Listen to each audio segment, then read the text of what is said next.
CBS News special report. I'm Jesse Mitchell in New York. The U.S. government is now officially shut down, partially. Excel spreadsheet to be able to follow their demands. Their demands to keep government open, you stack them here, you could stand on them and paint the ceiling. And that's not much of an exaggeration. Pretty damaging. I mean, it's not yet because it's early, but it gets a little bit worse as it goes along. And suggesting irreversible cuts to programs and services important. Now, tomorrow, the Democrat leaders are going to join for a big party out on the National Mall. They're going to descend on our Capitol for their much-anticipated so-called No Kings rally. We refer to it by its more accurate description, the Hate America rally, okay? So I got a new camera, and now it looks like I have jaundice. I'm sorry, but I'm trying my best here. Hopefully the audio and everything works out, and you're going to have to deal with my jaundice face. But look, welcome back to This with Krish, where I like to talk about faith, family, freedom, culture, and today I'm talking about the chaos of modern America. Now, as of tomorrow, which is Monday, October 20th, we are entering into week 3, day 20 of the government shutdown. And as of right now, there are thousands and thousands of federal workers that are furloughed, right? Others that are kind of working without pay. You've heard about those guys, and some have actually been laid off, right? And or some of them are getting ready to be laid off. Also, I hope you know there's a government shutdown. If not, breaking news. Okay. But while families are struggling, right, the political circus, it just keeps rolling and rolling, right? There's now protests and distractions and busloads of No Kings demonstrators popping up in towns and cities all across America.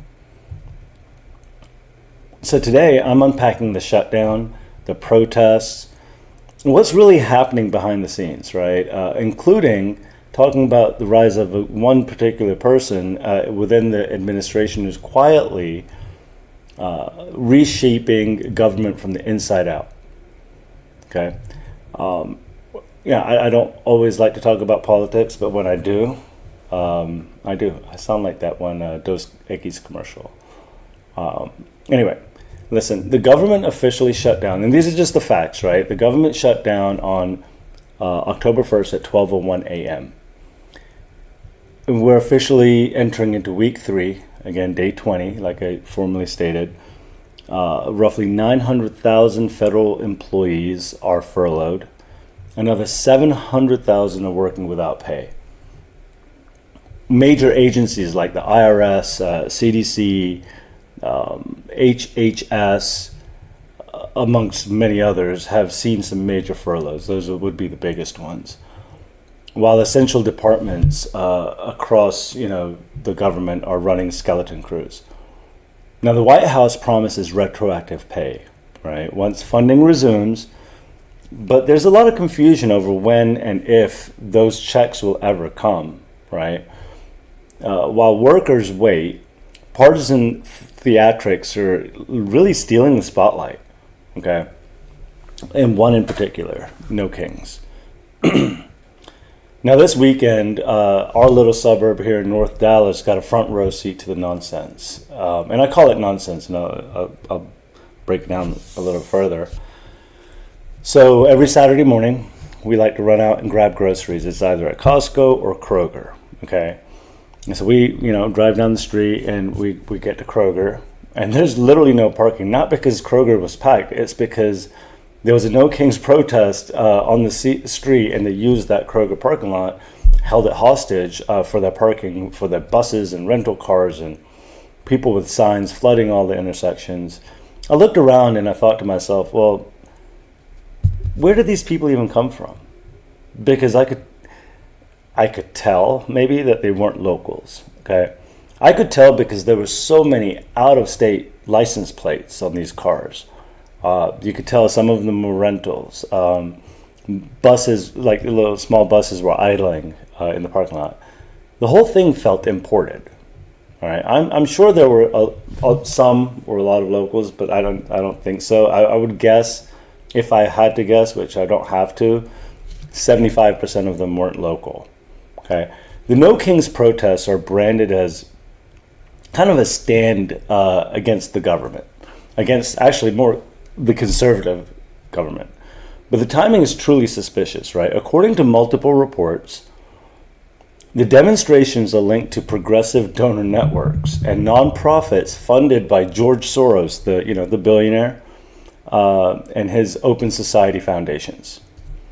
Now, while he's not one of my favorites, but Senator Ted Cruz, along with several others, have already called for investigations, right? Claiming that the coordination and financing behind these events might cross legal lines. That in itself is a distraction from the government shutdown, okay? Both of those. The No Kings protests and now like these investigations. Look, whether it's technically illegal or not, it's certainly strategic, right? These protests are serving as a diversion, drawing public attention away from the Democratic resistance to passing a clean funding bill, right, to reopen the government. And now while they chant slogans about freedom and families and, what have you, real families are sitting at kitchen tables wondering how to pay their rent and their mortgage because their government paycheck never arrived. And that's a problem, okay? Let's pivot to the other side of this equation, right? The inside game is what I'm calling that. It's, I think I told you guys a little bit earlier, there are disruptors within the administration, right? There's a name that many of you have not heard, or maybe you have heard and pretend like you haven't, so this is all a surprise. But I guarantee if you haven't heard of this person, you'll be hearing a great deal about someone named Russ Vought. I think I'm saying his last name right. And he's a different beast, right? Russ, let's just call him Russ because I'm obviously having trouble saying his last name. Is it Voight? Is it Vought? I don't know. He is the head of the White House's Office of Management and Budget. Okay, so for short, OMB, because that's also a mouthful. Anyway, he has quietly become one of the most powerful figures in Washington, right?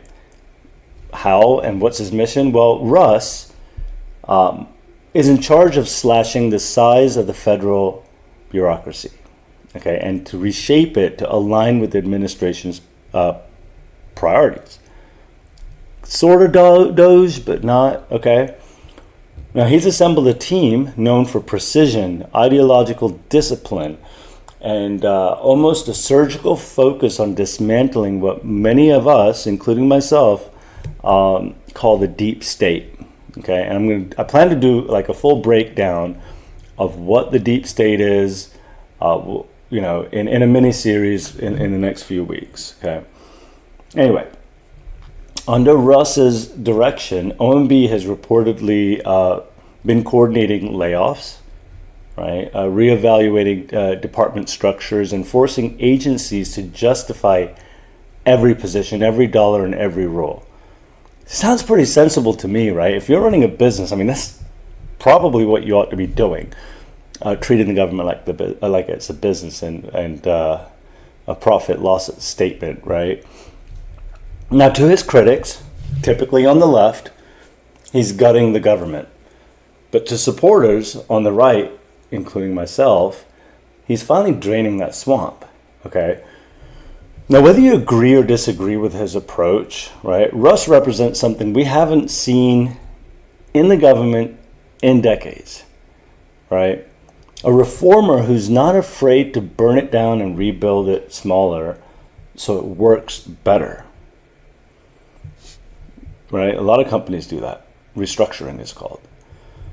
Now, while the No Kings crowd marched with signs that were likely paid by George Soros, by the way, Russ and his team are quietly pulling levers that will have a far greater impact on how our government runs long after the protests fade and the cameras leave. Okay, Democrats continue to insist that no spending bill will pass without social policy riders, meaning no paychecks, right, until they get what they want.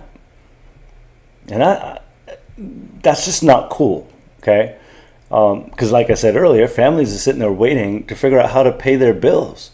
Meanwhile, left organizations are bankrolling protest movements that conveniently dominate media coverage, which in turn keeps eyes off the legislative failure and that the government is still shut down. The irony in all of this is that the side claiming to fight for working Americans is the same one keeping working Americans unpaid. I'm going to have to highlight this contradiction here because, the activists out there that I saw today with these pre-printed signs and these buses and screaming justice, while blue-collar federal workers are getting ready to, if they haven't already, started getting in line at these unemployment offices, right? The idea was that the conservatives really want, and the government wants, meaning the White House, is to pass a clean, continuing resolution. All right, and I would urge the government to reopen, pay workers, debate policy after the Americans are taken care of. We should all demand transparency in nonprofit funding, right? If out-of-state groups are funding protests to pressure Congress, the public deserves to know who's paying for it, right? I.e., the Ted Cruz statement about the investigations. But acknowledging that reforming the government is necessary, right, and that budget, but not at the expense of everyday families, right? Russ Vought, I'm going to just call him Russ Vought now. His long-term restructuring is valuable, but short-term chaos, man, that really still hurts people. And for families, faith and communities, focus on discernment. Don't get distracted by all this noise. I was watching a lot of football yesterday, and it's like every time they would cut to a break or an update from the news or whatever, they were like, oh, there's 10,000 people, in downtown Dallas or in New York or Portland is pepper spraying people or whatever. It's crazy. So here we are, right? Week 3, day 20 of a shutdown that's hurting working Americans. You've got protests funded by billionaires, bureaucrats getting pink slips. And inside the White House, Russ Vought, the quiet reformer, he's reshaping Washington brick by brick by brick. You've got to ask yourself, who's really working for the people? I don't know. I mean, who's actually working for the people, and who's performing for those cameras, right? I want to get more deeper into this. There's so much to unpack, and again, I do want to do a piece on the deep state. I'm very much a believer of that there is a deep state, and we'll unpack that together. If this hit home with you, share it with someone. Let's keep faith, family, and facts at the center, not the noise. Stay wise, stay faithful, stay free, and as always, I love y'all. And I gotta mention, I don't understand. I'm right-handed, and I still don't understand why the handle is always on the left. Because then I just start spilling coffee all over myself. So I just wanted to leave you guys with that. But yeah, I do love you guys. Thank you for joining.